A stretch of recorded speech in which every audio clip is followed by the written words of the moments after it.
예수님께서 제자들에게 주님이 다시 오실 때까지 실행하라고 명하신 성례가 있습니다. 두 가지가 있는데요. 하나는 떡과 잔으로 예수님의 피와 살을 기념하는 성찬식입니다. 그래서 이제 우리가 성찬식은 다음 주일날 우리가 추수감사주일 때 하게 되고요. 자, 또 다른 하나는 우리가 조금 전에 시행했던 세례식입니다. 그래서 이 성찬식과 세례식, 이 두 가지를 거룩한 예식이다, 주님이 명하신 거룩한 예식이다라고 해서 우리 교회는 이것을 성례식이라고 이렇게 표현을 합니다. 오늘은요, 우리가 이 세례식의 의미를 좀 함께 나누고자 합니다. 그래서 오늘 본문 11절을 우리가 다시 한번 볼 텐데요. 자, 함께 읽어보겠습니다. 시작. 또 그 안에서 너희가 손으로 하지 아니한 할례를 받았으니 곧 육의 몸을 벗는 것이요 그리스도의 할례니라. 여기서 이제 할례라고 하는 표현이 등장합니다. 할례라는 것은 다 아시겠지만 구약 시대 때 남성 성기의 표피를 자르는 그러한 행위였는데요. 자, 이 행위가 담고 있는 의미가 뭐냐면 그 할례를 받은 사람은 평생 동안 그 표식을 보면서 내가 하나님의 백성이구나, 나는 하나님의 소유구나 라는 것을 확인하도록 하는 일종의 외형적 표식이라고 할 수 있습니다. 자, 그런데 이 할례는요, 사람의 육체에 손으로 행한 것이다, 이렇게 표현을 하는데 그 의미가 뭐냐면 그 사람 됨을 변화시키는 것은 아니다, 그 사람 자체를 변화시키는 것은 아니었다라고 하는 그런 의미가 되는 거예요. 자, 그러면 손으로, 이제 이 신약 시대에 와서는 그런 손으로 행한 할례가 아니라 손으로 하지 않는 할례가 행해진다라고 말씀을 하는데, 그럼 손으로 하지 않는 할례라는 것은 뭘까요? 자, 11절 끝에 보니까 이렇게 표현되어 있죠. 곧 육의 몸을 벗는 것이고 그리스도의 할례다, 이렇게 표현을 합니다. 그리스도의 할례. 이 그리스도의 할례라는 것은 예수님을 나의 그리스도, 즉 나의 구세주로 믿는 것을 의미해요. 예수님을 믿는다. 여러분, 이거는 되게 간단한 그 하나의 문장이지만요, 예수를 믿는다라고 하는 이 문장 안에는 사실은 엄청나게 많은 내용들이 포함되어 있다라고 봐도 되죠. 근데 그 수많은 그 내용들 중에 가장 핵심적인 것만 우리가 이야기를 해본다면요, 예수를 믿는다는 것은 이런 겁니다. 내가 죄로 인해서 영적으로 죽었다라는 것을, 죽은 자라는 것을 내가 인정하고 그래서 회개하는 것이 예수를 믿는 거예요. 자, 그래서 이 죄로부터, 나를 죽음으로 이끌도록 만든 이 죄로부터 나를 구원해 줄 수 있는, 나를 되살려 줄 수 있는 유일한 분이신 예수님이 나에게는 꼭 필요합니다라고 하는 믿음의 간구예요. 그리고 예수를 믿는다는 것은 이제는 내가 예수를 믿음으로써, 예수님이 나를 십자가에서 죽으시고 부활하심으로 나를 죄로부터 구원해 주셨다라는 것을 믿는 이 믿음의 확신. 그래서 이 세 가지가 너무나 중요한 겁니다. 이것이 있는 사람들에게 무엇이 행해지느냐? 손으로 행하지 않는 그리스도의 할례가 행해진다는 거예요. 그래서 이 그리스도의 할례는 사람의 외형에 행해지는 것이 아니라 그 사람의 마음, 우리가 이제 보면 심령 이렇게 표현하기도 하는데 우리의 영혼에 행해지는 것이 그리스도의 할례다라는 것입니다. 그리고 이 그리스도의 할례야말로 근본적으로 하나님의 백성이 되는 것이고 또 근본적으로 하나님의 소유가 되는 것이죠. 다시 말해서 그리스도의 할례는 사람 됨을 바꾸어주는 그러한 능력 있는 역사다라고 하는 것입니다. 그래서 이 그리스도의 할례를 다른 말로 뭐라고도 표현을 하냐면 이거를 성령 세례라고도 표현을 하는 거예요. 성령 세례. 다시 말해서 그리스도의 할례는 성령 세례를 의미하는 것이죠. 자, 그러면 조금 전에 오늘 우리 이 청도 한인교회가 행한 이 세례는 무슨 세례일까요? 여러분, 이건 엄밀히 얘기하면 그리스도의 할례가 아니에요. 성령 세례가 아니에요.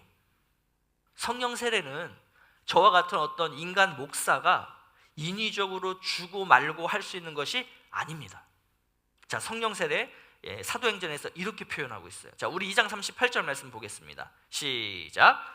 베드로가 이르되 너희가 회개하여 각각 예수 그리스도의 이름으로 세례를 받고 죄사함을 받으라. 그리하면 성령의 선물을 받으리니. 이렇게 돼 있어요. 그러니까 성령 세례는요, 예수 그리스도를 믿는 자에게 하나님께서 직접 주시는 선물이라는 거예요. 자, 그러면 오늘 우리가 교회적으로 행한 조금 전에 그 세례식은 뭘까요? 성령 세례도 아닌 거를 왜 교회는 그렇게 중요하다라고 얘기하고 그렇게 행하나요? 왜 주님은 이 세례식을 주님 오시는 그날까지 교회에게 행하라고 명령하셨을까요? 이런 것들을 보면 그게 그렇게 중요하지 않은 것은 아니겠구나, 중요한 거겠구나, 이런 생각이 들기도 하죠. 자, 교회가 물로 행하는 세례를 우리가 뭐에 비유를 하냐면 결혼이라는 것에 비유합니다. 결혼. 자, 결혼이 뭐예요? 사람과 사람이 만나서 행하는 어떤 결혼 예식이죠. 자, 이 결혼식은요, 남편은 아내에게, 또 아내는 남편에게만 집중하겠다. 내 배우자만 사랑하겠다. 내 배우자와만 내 남은 인생을 함께 해나가겠다라고 하는 어떤 그런 것이, 약속하는 것이 이 결혼 예식이 담고 있는 의미죠. 그래서 배우자에게 내가 맞춰주기 위해서, 왜냐하면 결혼식 때 약속을 했잖아요. 내가 그렇게 살겠다고. 그러니까 내가 평상시에, 결혼 전에는 너무나 좋아하던 취미인데 내 배우자가 이걸 별로 안 좋아하는 거예요. 그래서 내가 어떻게 해요? 배우자 때문에 내가 좋아하던 취미를 안 하기도 하는 거죠. 결혼 후에.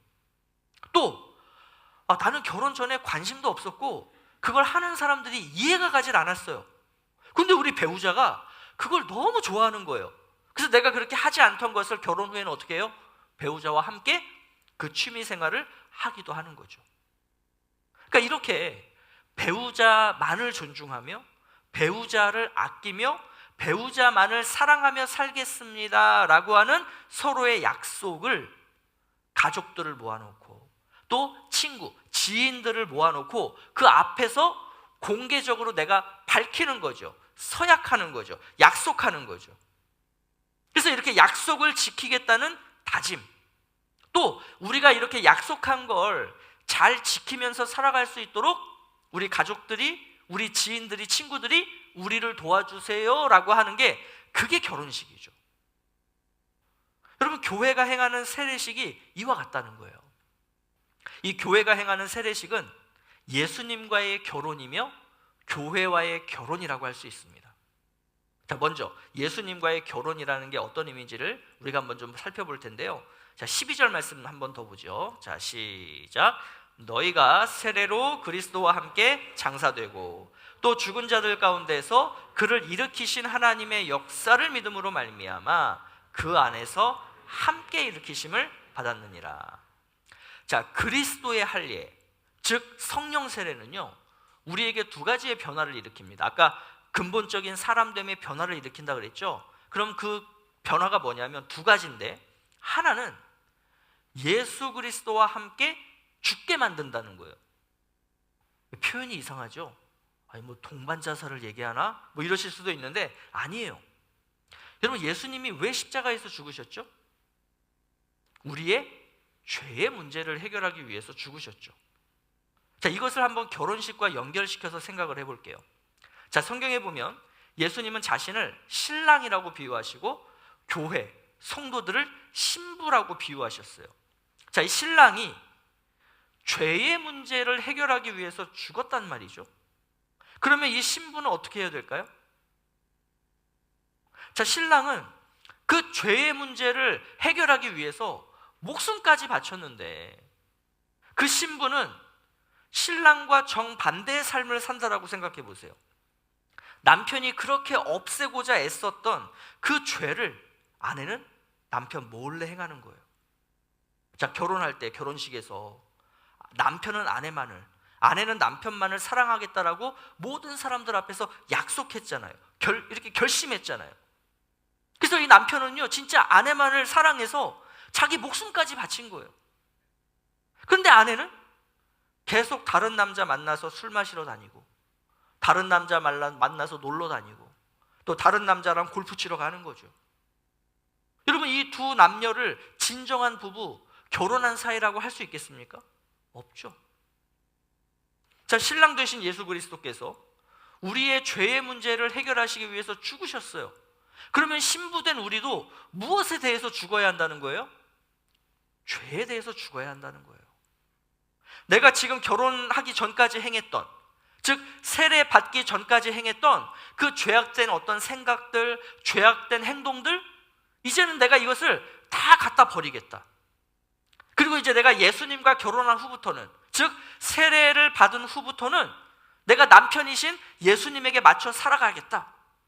이것을 가리켜서 죄에 대하여 그리스도와 함께 장사되었다, 그리스도와 함께 죽었다라고 표현을 하는 거예요. 자, 이 성령 세례, 그리스도의 할례가 우리에게 일으킨 또 다른 변화가 한 가지가 있는데, 그것은 좀 전에 얘기했던 것의 반대 의미라고 생각하시면 돼요. 자, 뭐라고 표현하고 있냐면 그리스도와 함께 죽은 자들 가운데서 일으킴을 받았다, 이렇게 설명합니다. 예수 그리스도와 함께 살아나게 되었다, 이런 의미겠죠. 자, 그러면 이 살아나게 된 자들은 무엇에 대해서 살아나게 되었을까요? 죄의 반대 개념, 이걸 성경에서는 의라고 표현하죠. 의. 즉 죄에 대해서는 죽었고 의에 대해서는 다시 살아나게 된 것, 이게 바로 성령 세례를 받은 자들, 그리스도의 할례를 받은 자들의 변화라는 거예요. 자, 그래서 결혼을 했어요. 자, 이전에 나쁜 것들 버려야죠. 당연히 남편 말고도 수많은 남자친구들을 내가 거느리고 다녔는데, 이제 내가 남편만 사랑하겠다라고 결혼식을 했잖아요. 그러면 이전에 만나던 남자들 다 어떻게 해야 돼요? 싹 정리해야죠. 그럼 정리하니까 시간이 남죠, 공간이 남죠. 그러면 거기를 이제 뭘로 채워야 돼요? 남편으로 채워야죠. 그죠? 자, 이런 것처럼 우리가 예수를 믿기 전에, 성령 세례를 받기 전에 내가 많은 죄들을 지으면서 시간을 할애했고, 나의 물질을 할애했고, 내가 가진 어떤 공간을 할애했단 말이죠.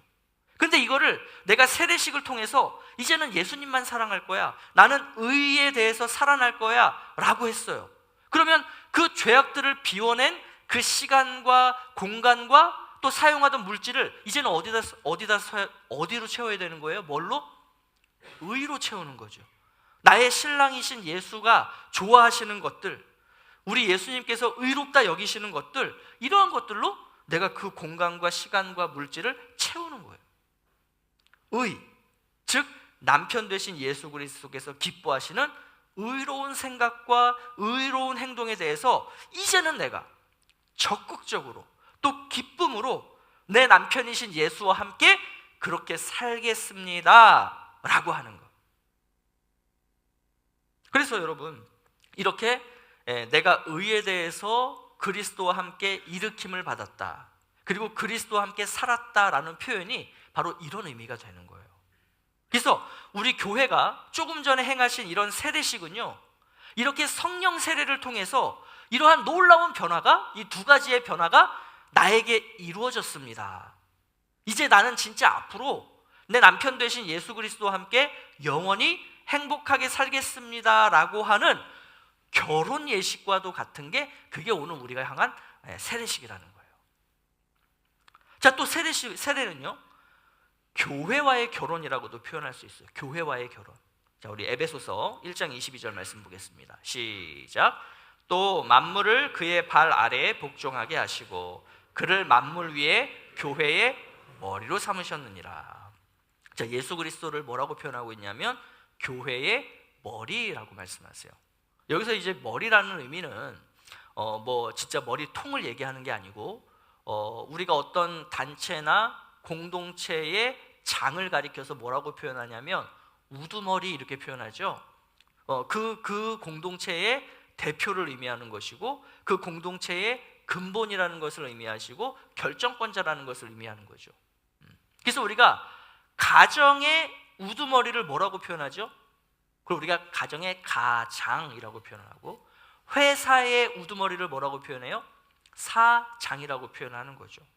그러니까 예수님은 교회의 장이세요. 교회의 우두머리세요. 그리고 성경은요, 교회를 뭐라고, 어떤 개념으로 우리에게 설명하시냐면 가정의 개념으로 설명하세요. 그래서 교회 안에 있는 이 성도들을 뭐라고 표현하냐면 형제, 자매, 하나님을 아버지 이렇게 표현하는 거죠. 그래서 예수님이 이 교회의 머리라는 것은 교회라는 가정의 가장이시다라고 하는 의미예요. 그러니까 우리가 그 머리이신 예수님과 결혼했다라고 했잖아요. 신부되었다라고 했잖아요. 그러한 것처럼 교회도 예수님의 신부고 그 교회의 일원이 되는 나도 예수님의 신부인 거죠. 그래서 우리는 교회와 결혼했다라고 표현해도 틀리지 않은 거예요. 자, 세례를 받는다는 것, 우리가 이렇게 세례식을 하는 건요, 교회 공동체의 일원이 되었다라는 것을 의미하는 거예요. 그래서 예수님은 교회의 머리시고 성도는 교회의 몸이다, 지체다, 이렇게 우리가 성경이 표현을 하는 거죠. 그래서 교회는 그리스도와의 연합이고요, 성도들 간의 연합, 이것을 의미하는데 그게 무엇을 통해서 이루어지느냐? 세례식을 통해서 이루어진다는 거예요. 그래서 우리가 이런 표현하죠. 결혼은 사람과 사람이 만나는 것이다, 이렇게도 표현하지만 전통적인 우리 관점에서 이 결혼을 보면 결혼은 가정과 가정이 만난다, 이렇게도 표현하잖아요. 그죠? 그래서 뭐 오늘날 가정과 가정이 만나는 것을 가리켜서 뭐 이쪽 신부 측 부모님과 신랑 측 부모님이 만나서 뭐 약속하고, 물론 이런 것도 가정과 가정이 만나는 거지만 가정과 가정이 만난다는 것은 이런 의미죠. 남편이라고 하는 신랑 될 이 남자는 아내 쪽 가정의 식구가 되는 거예요. 그죠? 또 아내는, 아내 될 이 신부는 신랑 측 가족의 식구가 되는 거예요. 그래서 우리가 결혼할 때 뭐라고 표현하기도 하냐면 새 식구를 드리는 일이다, 이렇게 표현하죠. 그죠? 그러니까 세례식을 통해서 우리는 뭐 하냐 하면 교회라는 가정에 새 식구를 드리는 거예요. 우리의 신랑 되신 예수님과 결혼한 그 신부를 우리 교회 안에 드리는 거예요. 그래서 세례식을 통해서 우리는 새로운 식구를 맞이하는 거죠. 그래서 교회가 행하는 세례식은요, 이런 의미예요. 여러분, 자, 오늘 이렇게 세례를 받는 이 형제님이, 이 자매님이 앞으로 우리 식구가 됩니다. 이 형제 자매님이 교회의 지체가 되어서 예수님 안에서 한 몸을 이뤄갈 거예요. 그런데 이분이 아직 연약해요. 많은 것을 몰라요. 교회가 어떤 곳인지 몰라요. 하나님 말씀인 성경도 깊이 있게 알지 못해요. 그러니 먼저 가족된 여러분들이 이분이 교회 안에, 우리 가정에, 믿음의 가정에 잘 정착할 수 있도록 도와주세요. 또 이렇게 우리의 새 식구가 되시는, 우리 세례 받으시는 우리 성도님은요, 이제 이 교회의 일원이 되었으니까 이걸 명심하시고 머리 되신 예수 그리스도의 뜻에 따라 교회 안과 교회 밖에서 이제는 세례교인답게 살겠다라고, 즉 죄에 대하여 죽고 의에 대해서 살겠다라고 우리 가족들 앞에, 우리 성도님들 앞에서 다짐하고 약속하십시오. 그래서 우리가 조금 전에 행한 게 그게 세례식이라는 거예요. 그래서 여러분, 우리 교회에 중요한 일들이 있죠. 교회에서의 중요한 일이라는 것은 성례식 말이에요. 성찬식. 그리고 뭐 교회가 어떤 일꾼을 뽑는 투표라던가, 또 교회가 어떤 일을 결정하는 일을 위해서 회의를 한다던가, 그래서 공동의회 재직회 이런 것들 말이죠. 그래서 이런 거를 할 때 교회가 참석할 수 있는 자격 조건을 부여해요. 그게 늘 누구예요? 그래서 세례교인 이상만이 참여할 수 있다라고 하는 이 이야기를 그래서 하는 겁니다. 식구들만 하는 일인 거예요. 자, 오늘 우리가 유아 세례라는 것도 했죠. 자, 유아 세례는 이런 의미예요. 자, 원래 세례는요, 본인의 믿음으로 받게 되어 있습니다. 내가 그리스도의 할례를 받은 자입니다. 내가 성령 세례를 받은 자입니다. 이런 사람만이 교회에서 세례식을 진행을 하는 거예요. 자, 그렇지만 이 믿음의 부모에게서 태어난 이 아이도 결국은 우리 중요한 교회의 일원 아니겠습니까? 아까 우리 다흠이 청도하님 교회의 유아 세례 교인이 된 거예요. 그 조그만 게 벌써 한 사람의 몫을 하겠다라고 우리가 하나님 앞에 올려드리는 거죠. 자, 그런데 막 태어난 우리 아기는 아직 자신의 어떤 믿음이나 신앙을 자기 스스로 고백하지를 못하죠. 자, 그래서 부모가, 먼저 예수를 믿게 된 부모가 내가 믿는 바대로 이 아이를 양육하겠습니다. 바른 신앙, 바른 성경을 내 자녀에게 가르치겠습니다. 그래서 훗날 이 아이가 스스로 자신의 믿음을 고백하는 그러한 때가 되었을 때 자기 입술로 저 예수님 믿어요, 저도 세례교인이 될 거예요 라고 할 수 있도록 그렇게 인도하는 부모가 되겠습니다 라는 의미에서 교회는 어린 아기에게도 세례를 베푸는 거예요. 자, 이렇게 어려서 세례를 받은 아이가 이제 훗날 큽니다. 쭉 믿음 안에서 부모님의 믿음을 가지고 받아서 쭉 영적으로 잘 성장하고 자라가요. 그래서 어느 순간 이 아이가 이제 스스로 이제는 제 믿음을 제가 고백하겠습니다 하는 때가 오겠죠. 교회는 그 때를 최소한의 나이로 언제로 보냐면 그거를 만 14세로 보는 거예요. 그래서 이 만 14세가 된 때부터 이 아이들에게 너 예수 믿니? 너는 네 안에 정말 예수님이 계시다라는 것을 믿고 있어? 너는 죄에 대해서 죽고 의에 대해서 산 사람이니? 라고 했을 때 예, 저는 그리스도의 할례를 받은 자예요, 저는 성령 세례를 받은 자예요 라고 믿음으로 고백하면 그때 그 아이에게 행하는 것이 뭐냐? 그게 입교라고 하는 거예요. 그래서 이 입교를 통해서 그 아이는 어렸을 때 유아 세례를 받은 아이는 정식으로 세례교인이 되는 것입니다. 자, 정리를 한번 해볼게요. 세례는 예수 그리스도와의 결혼 그리고 교회와의 결혼이라는 중요한 의미를 가진 우리 교회의 전통적인 신앙의 행위이며 형식이에요. 여러분, 우리가 늘 그런 얘기 하잖아요. 정신, 의미는 사라지고 형식만 남았다, 그죠? 그럼 이거는 좋은 거예요, 나쁜 거예요? 이건 나쁜 거예요. 세례식 마찬가지입니다. 우리가 이 세례식에 담겨져 있는 의미를 알지 못하고 교회가 또 성도들이 여기에 참여한다면 여러분 그것은 잘못된 거예요. 세례식은 결혼식과 같습니다. 여러분, 결혼식 하지 않아도 부부로 살 수 있나요, 없나요? 있죠. 결혼식 안 해도 그냥 구청 가서 우리 혼인신고하고 살면요 결혼식 안 해도 부부예요. 근데 왜 결혼식 해요? 아까도 말씀드렸듯이 성도들 앞에서, 사람들 앞에서 우리가 부부라는 것을 공식적으로 드러내는 거죠. 밝히는 거죠. 그러면서 우리를 축복해 주세요, 여러분의 축복 속에서 우리가 이 한 몸 된 가정을 이루고 살아가고 싶어요, 이게 결혼식인 것처럼 세례식도 마찬가지라는 거죠. 내가 신앙인답게, 하나님 나라의 백성답게, 예수 그리스도의 신부답게 교회의 지체가 되어서 살겠습니다 결단하며 다짐하며 약속하는, 그래서 모든 성도님들을 모아놓고 그 앞에서 나를 그렇게 하나님 앞에 올려드리는, 내 신앙을 고백하는 이러한 중요한 형식이라는 거예요. 아무쪼록 오늘 세례받으신 분들, 그리고 오늘 이 예식의 증인이 되신 우리 성도님들 모두 예수 그리스도의 아름다운 신부로 교회의 중요한 지체로 살아가시기를 예수 그리스도의 이름으로 축복합니다.